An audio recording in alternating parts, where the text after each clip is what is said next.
Baik, Assalamualaikum warahmatullahi wabarakatuh. Kembali lagi di channel Kalijaga Institute, Bimbel CPNS, teman belajar terbaikmu. Hari ini kita akan coba sharing ya teman-teman. Kita akan sharing TWK ya. TWK ini soal-soal dari alumni ya. Soal-soal dari peserta yang sudah tes. Ini TWK berbasis FR part 1 nasionalisme. Seperti yang teman-teman ketahui bahwa di soal-soal TWK ini kebanyakan adalah full penalaran ya. Full penalaran, ada juga beberapa hanya sedikit sekali presentasinya yang teoritis ya.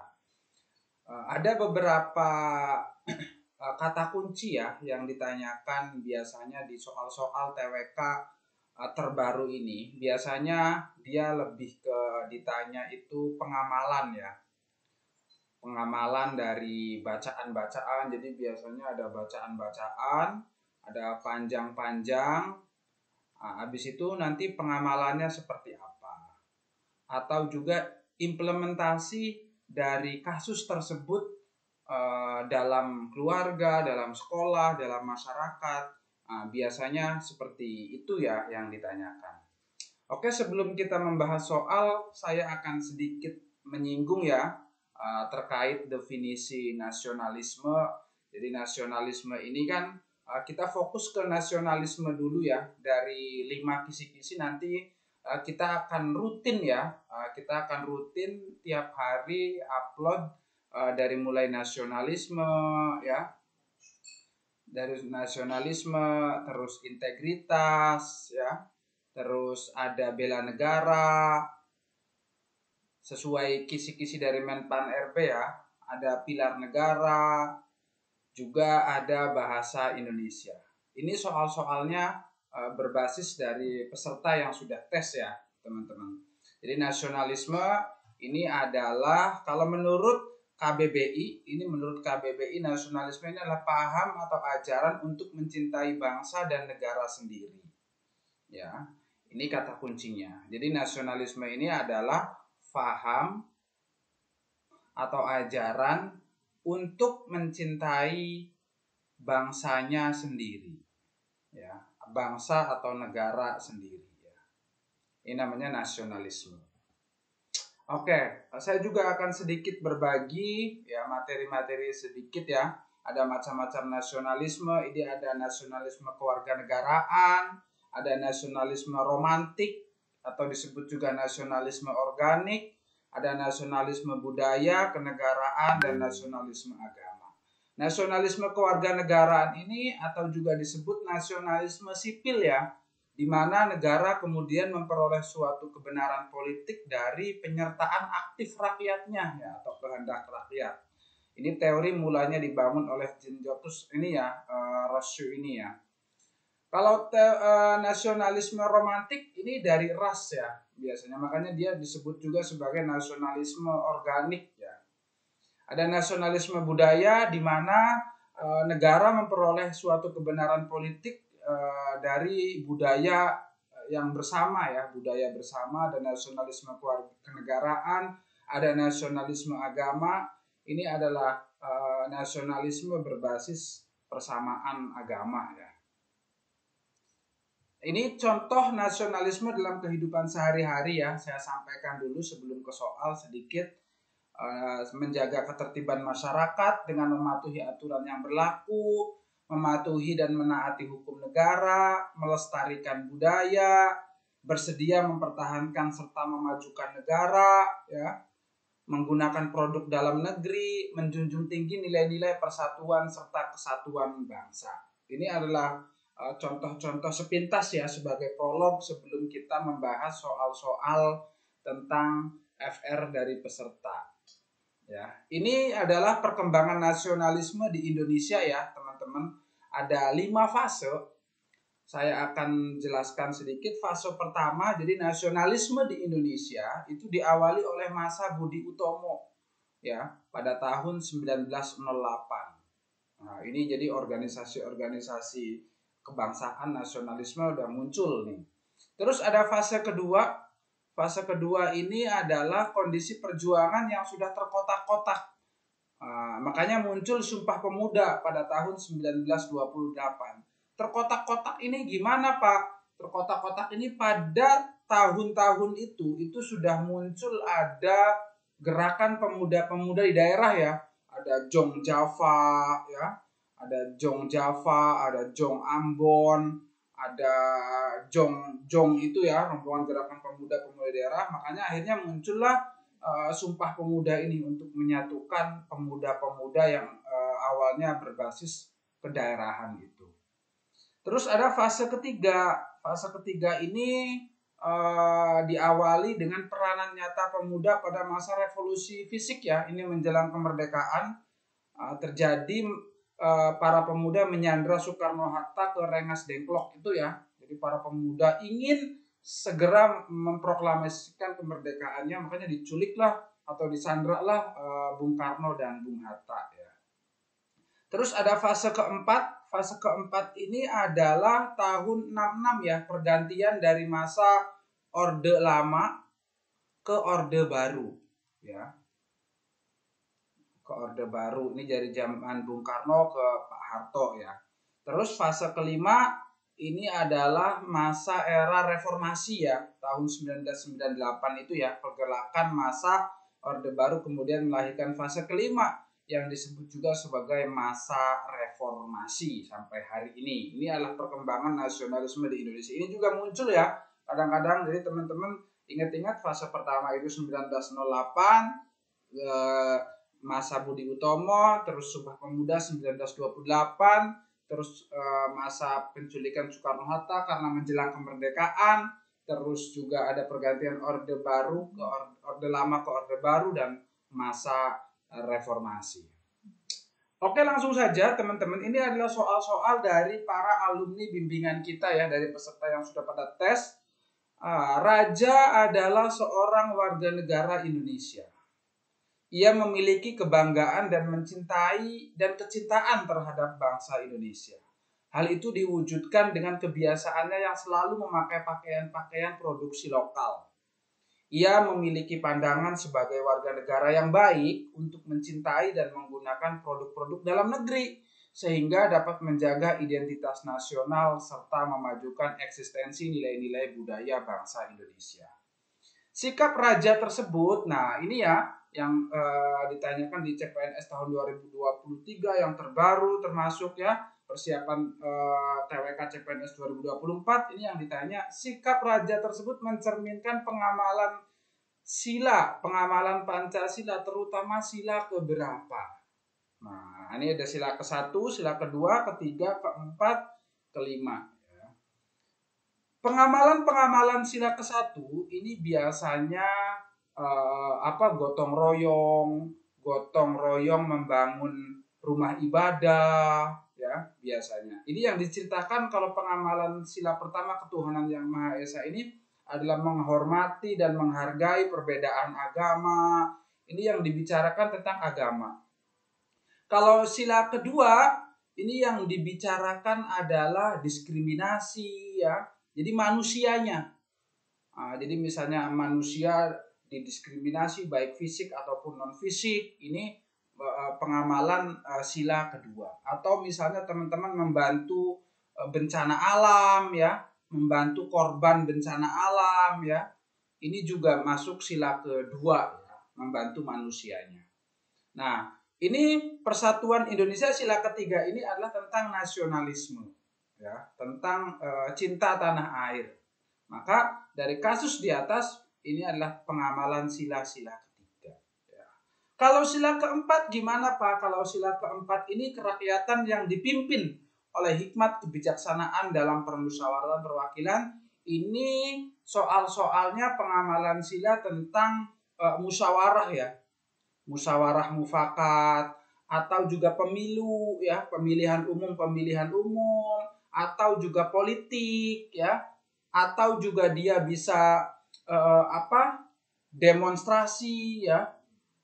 Karena kunci dari sila keempat ini adalah demokrasi. Maka demokrasi itu di Indonesia tidak terlepas dari empat hal ini. Musyawarah, ada pemilu, ada politik, ada demonstrasi, itu hal yang biasa dan dilindungi oleh undang-undang.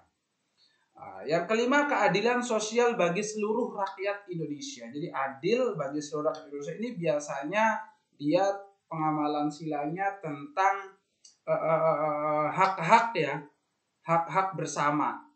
Contohnya misalnya Anda punya pabrik Anda limbahnya dibuang sembarangan, limbahnya ini. Nah, Anda itu melanggar sila kelima karena ada hak publik, hak umum di apa? Hak mereka untuk mendapatkan air bersih itu di sekitarnya tercoreng oleh limbah pabrik Anda. Atau juga Anda menggunakan helm tidak standar, melawan arus, itu kan membahayakan diri Anda dan orang lain. Ada hak orang lain ya untuk aman di jalan. Atau Anda misalnya membakar hutan, membakar pembukaan lahannya lahan Anda, tapi asapnya ke orang, itu melanggar sila kelima. Begitu ya. Jadi di nomor 1 ini pengamalan Pancasila Persatuan Indonesia. Oke, lanjut nomor 2. Ini betul-betul penalaran ya. Kemunculan organisasi nasional diawali dengan berdirinya Perkumpulan Budi Utomo. Nah, ini tadi juga sudah saya sampaikan ya. Ini adalah fase pertama. Budi Utomo merupakan organisasi pertama di Indonesia yang bersifat nasional berbentuk modern.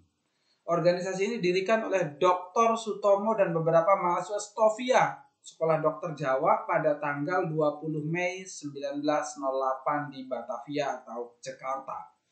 Organisasi ini bertujuan untuk meningkatkan kesejahteraan, pendidikan, dan kebudayaan rakyat Indonesia, khususnya golongan Jawa pada waktu itu ya, sebagai generasi penerus sebagai generasi penerus bangsa. Implementasi dari sikap Sutomo tersebut adalah, implementasi dari Sutomo ini kita melakukan apa? Jadi Sutomo itu waktu itu sebagai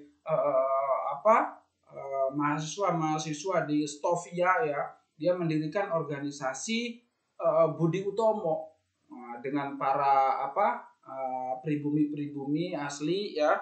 Mereka mendirikan untuk apa? Untuk aktif bagaimana memperjuangkan kemerdekaan. Nah, bagaimana apa yang bisa diambil dari implementasi sikap Sutomo ini? Ya, anak muda mempunyai kebebasan untuk menghabiskan waktu di rumah. Sudah sewajarnya anak muda berkumpul dengan teman-temannya, mengikuti perkembangan gawai terbaru menjadi prioritas utama anak muda, mencintai negara Indonesia dengan memanfaatkan waktu untuk aktif berorganisasi di sekolah, menjadikan diri dengan semangat muda tanpa memperdulikan kondisi sekitar. Oke, jadi karena Sutomo ini aktif mendirikan organisasi, maka jawabannya yang A, kebebasan waktu di rumah ini tentu tidak bagus ya. Ini juga berkumpul dengan teman-temannya, tidak ada ini ya, mengikuti perkembangan gawai, ini juga tidak, menjadikan diri semangat muda, ini juga sama ya. Ini jawabannya yang delta ya, jadi aktif berorganisasi. Kenapa? Karena ini ya sebagai bentuk organisasi implementasi dari sikap Sutomo yang berorganisasi. Oke, nomor 3. Dalam konteks budaya Indonesia, cinta tanah air seringkali diinterpretasikan sebagai bentuk penghargaan terhadap warisan leluhur para pendiri bangsa Indonesia. Hal itu dapat ditunjukkan dalam sikap hormat terhadap apa? Berarti di soal ini kata kuncinya ini ya, warisan leluhur. Jadi cinta tanah air ini seringkali diinterpretasikan sebagai bentuk penghargaan terhadap warisan leluhur. Jadi menghormati warisan-warisan leluhur, budaya-budaya yang sudah didirikan oleh para founding fathers kita ya, terhadap nilai-nilai sumber daya alam Indonesia, keberagaman budaya, perkembangan teknologi, atau modernisasi global, atau menghormati para pemimpin. Nah, di sini kata kuncinya adalah bentuk penghargaan terhadap warisan leluhur. Nilai-nilai sumber daya alam tentu kurang pas ya. Keberagaman budaya oke, perkembangan teknologi juga bukan ya. Ini juga bukan, menghormati para pemimpin bangsa ini juga baik ya. Cuman konteks warisan leluhur ini adalah keberagaman budaya. Nah, jadi para leluhur, para pendiri, para founding fathers kita itu adalah mengakomodir semua budaya, menjaga, tidak merusak, tidak melebihkan satu dengan yang lainnya. Ini jawabannya adalah yang bravo. Nomor 4, nasionalisme bangsa Indonesia menjadi sumber kekuatan dalam menjaga kesatuan dan persatuan bangsa. Di mana nasionalisme dinilai sebagai paham yang dapat mempengaruhi politik dan kebijakan luar negeri negara Indonesia. Pada kancah hubungan antar negara di dunia yang mencerminkan semangat nasionalisme adalah titik-titik. Silahkan bisa di-pause dulu teman-teman ya. Coba menjawab. Nah, kalau sudah di-pause, nah kita lanjutkan. Oke. A. Nasionalisme dapat mempengaruhi politik dan kebijakan luar negeri pada kancah internasional, misalnya dalam hal pertahanan dan ekonomi. Nasionalisme dapat menyebabkan konflik internasional dengan menekankan kepentingan nasional yang bertentangan dengan kepentingan negara lain. Nah, kayaknya sih kurang pas ya, kita keep dulu aja. Nasionalisme dapat memperluas cakupan nasionalisme yang merupakan ide-ide baru dalam politik luar negeri, memperluas cakupan nasionalisme. Nasionalisme dapat memperkuat identitas nasional dengan menjaga hubungan baik dengan negara lain yang memiliki kesamaan nilai. Nasionalisme dapat mengurangi kerjasama internasional dengan menekankan kepentingan nasional yang tidak fleksibel. Ini juga jelek ya. Kita eliminasi dulu satu-satu ya. Ini menyebabkan konflik? Tidak ya. Nasionalisme tidak menyebabkan konflik. Nasionalisme dapat memperluas cakupan dengan ide baru dalam politik luar negeri. Ini juga kurang pas ya. Nah, kita seperti yang kita tahu bahwa politik luar negeri kita itu adalah bebas aktif. Ya, bebas aktif dan juga non-blok.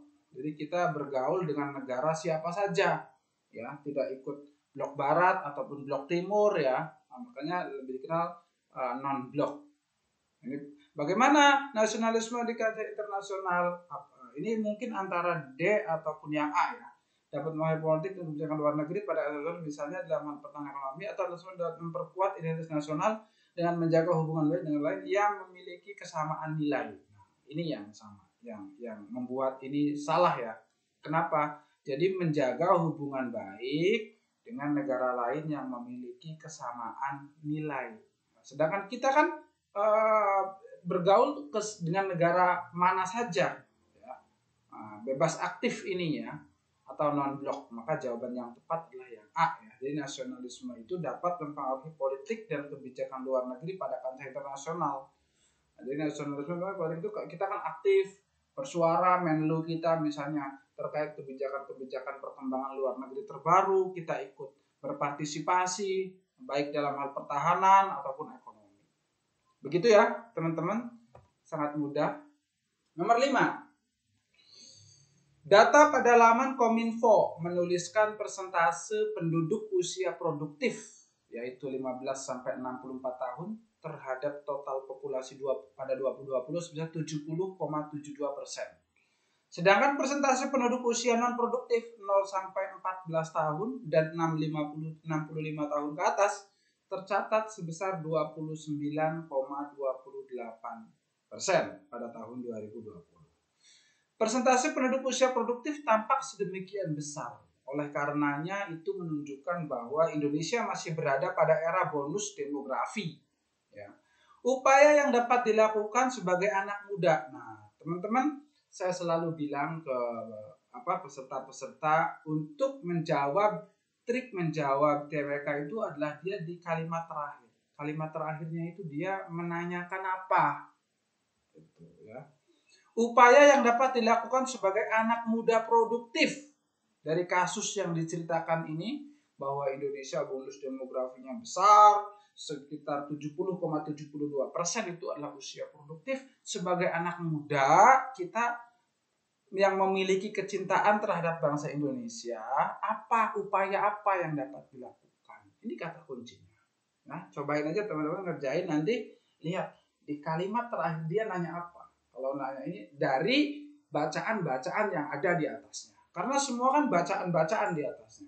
Nanti setelah kita baca, apa sih yang diminta oleh soal? Dalam hal ini upaya yang dapat dilakukan sebagai anak muda produktif yang memiliki kecintaan terhadap bangsa Indonesia adalah mengikuti perlombaan game online, banyak bergaul dengan teman sekolah, menggunakan teknologi terupdate masa kini, memperkuat pengetahuan dan keterampilan generasi muda, menekankan perbedaan budaya. Begitu ya. Game online ya sebenarnya baik ya. Ada nggak?